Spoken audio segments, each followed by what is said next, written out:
Hello and welcome to PlayStation Grenade. June is here to hit you in the face with brand new video games for PS4, Xbox One, PC and Switch. The biggest news though is that Ghost of Tsushima has been delayed by 1 month into July. But if that's the worst of our troubles, I think we're going to be just fine.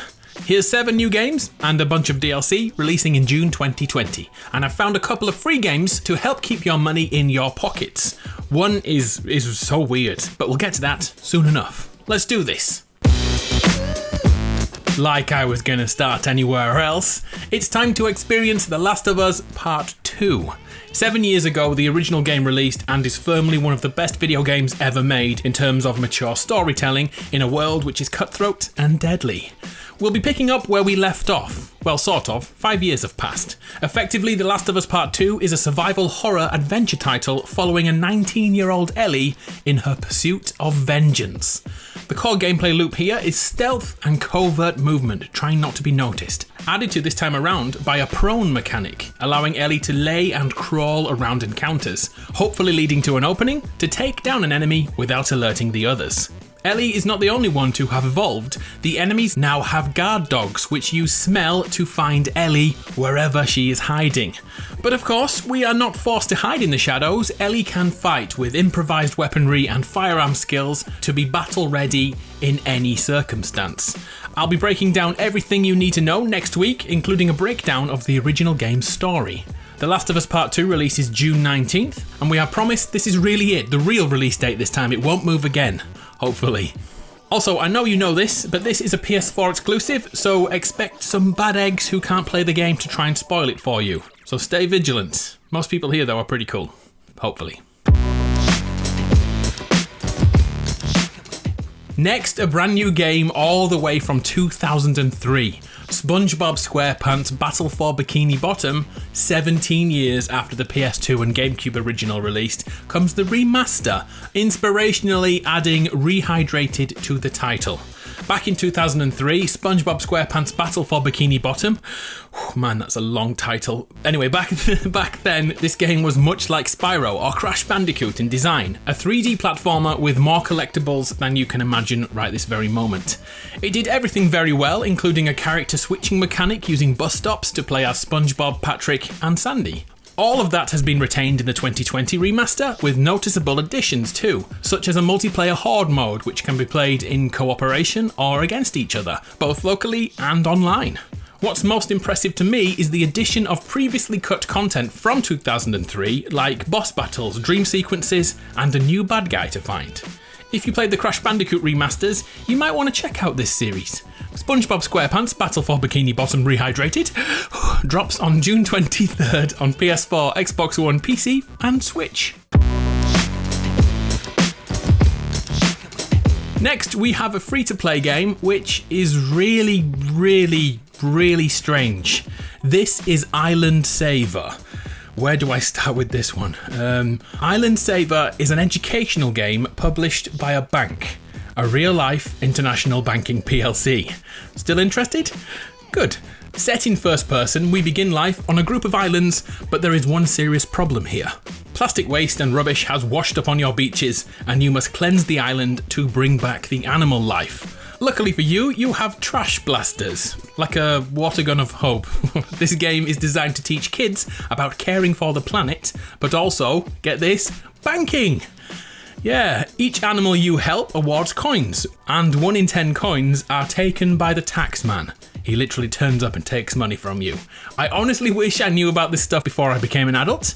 Understanding that the money you earn is partially taken away from you every week, month or year will stand you in good stead when you get older. Okay, the teacher in me is making far too much noise now. Featuring 42 bankimals to save, you get it? Bank animals, bankimals? Across jungle, ice, desert and volcanic biomes, and helping a kiwi bird find her missing eggs. Island Saver is like Journey to the Savage Planet and Job Simulator rolled into one. If you haven't switched off already, Island Saver is available right now on PS4, PC, Xbox and Switch, all for free. Another free game releasing in June is Valorant. This is PC only, I'm afraid, which is a bit of a bummer, but it's clear Valorant is a hardcore tactical shooter in the same vein as Counter-Strike Global Offensive. The twist here is that it has hero shooter elements like Overwatch, where each operative has different skills and abilities. We take control of an agent and buy weapons using the in-game economy system with sidearms, shotguns, snipers, assault rifles, all the firearms you'd expect to choose. The better you play, the more money you accrue. One team defends a bomb site, whilst the other attempts to plant a bomb before the round ends, or to win quicker than that, defeat the entire opposition team. This will quickly become a pro-tier game, meaning casual audiences with controllers shouldn't expect to play this soon. But money talks, and according to newspaper reports, initial exploration to bring Valorant to mobile and console have begun. I'll let you know if anything happens there. Valorant releases on June 2nd, only on PC. Next, we have a sci-fi shooter in the shape of Disintegration, releasing on June 16th. This is far more than a simple first-person shooter. Disintegration mixes mech-like battles with intricate accuracy and enough tactical elements to make this, honestly, a real-time strategy game of sorts too. Simply put, Disintegration is dense, taking inspiration from multiple genres. Coming from the mind of one of the Halo creators, it's easy to see where the visual elements were founded, and that's where the Halo vibes stop. In a world filled with augmented robot humans controlling huge mechanical weapons, and those who remain natural and fight with standard weaponry, the hook of Disintegration is the ability to direct ground troops who are extremely fragile whilst protecting them from the air in frantic battles. Coordinating with other players to reign supreme in frantic multiplayer battles, or go out alone in a single-player, story-driven campaign. It's an extremely unique take on both first-person shooters and real-time strategy games, which may be a little too complicated for many of us at first, but judging by the alpha I took part in, the game does a good job of slowly building up your knowledge base. On June 16th, Disintegration drops on PS4, PC, and Xbox One. Speaking of real-time tactical games, check out Desperados III on June 16th. In this one, you'll be back in the Old West, running a band of outlaws. Each member of the gang has unique traits and good old stereotypes. You know the ones where the huge hulking guy with an axe, he's there to take on heavy enemies, and the attractive lady has feminine skills to manipulate the opposition. Stereotypes. Nothing new there, but Desperados 3 isn't going for a casual audience. It prides itself on hardcore difficulty as you plan and execute the perfect attack to unveil the legend of the John Cooper gang. They've stressed that you will be outgunned and outmanned at every moment. Your tactical abilities will be tested throughout. Coming June 16th on PS4, PC and Xbox One. If you're a Switch player, you should consider the expansion for Pokemon Sword and Shield. This is the Isle of Armor, a new island with a legendary Pokemon unlocked right away. Kubfu, a Wushu Pokemon. Welcome to 2020. I don't feel like I need to explain Pokemon. I think we were all raised alongside it, so we all get how it works. But if you want more Pokemon Sword and Shield in your life, look out for this, dropping sometime in June.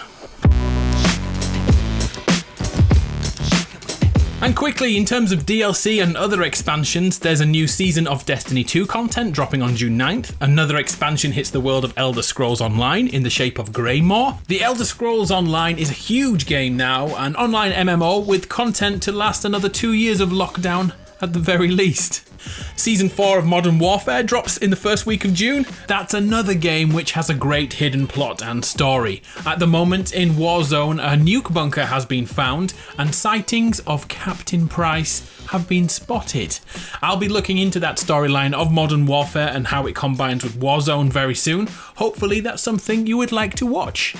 And then my bae, Fortnite, kicks off Season 3 on June 4th. And remember, the live event for that season can be seen this Saturday. Exciting times ahead. So there we have it, 7 games and a buttload of DLC and extras to note. Stick around on the channel for more Last of Us content and of course more Fortnite shenanigans. It looks like the video game industry is really moving forward with huge announcements to come over the next weeks and months. It's really an exciting time to be a gamer. Watch this space, I'm hoping to cover lots and lots of things in the future. I'll be back next month with more games, and I'll always let you know when there's free ones around. It's been a pleasure. I'll see you next time.